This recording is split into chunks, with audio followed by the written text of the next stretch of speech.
மரியாதை நிமித்தமான சந்திப்பு. ஏற்கனவே நாங்கள் பெங்களூரில் okay don't talk in the middle.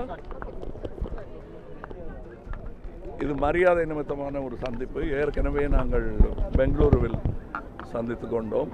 அப்பொழுது டெல்லி வந்தால் சந்திக்கலாம் என்று சொன்னதன் பேரில் இங்கே நான் வந்திருப்பது எலெக்ஷன் கமிஷன் ஆஃபீஸருக்கு என்னுடைய பார்ட்டி ரெஜிஸ்ட்ரேஷன் பற்றி பேசுவதற்காக வந்தேன்.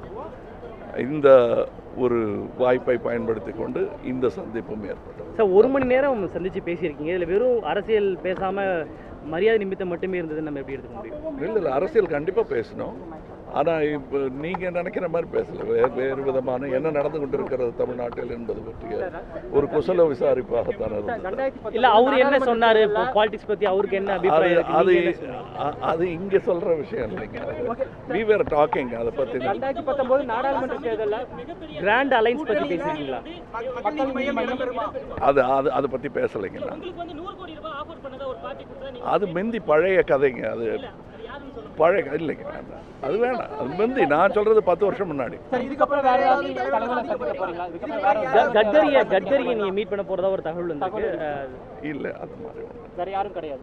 வேற கெஜ்ரிவால் அவர்கள் கடந்த 9 நாட்களாக தர்ணாவில் வந்து இருந்திருக்காரு. ஸோ இந்த டசில் பத்தியும் இந்த தர்ணாவை பத்தி நீங்க என்ன நினைக்கிறீங்க?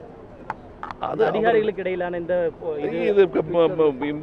நல்ல ஒரு முடிவுக்கு வந்தது பற்றி எனக்கு சந்தோஷம். நன்றி.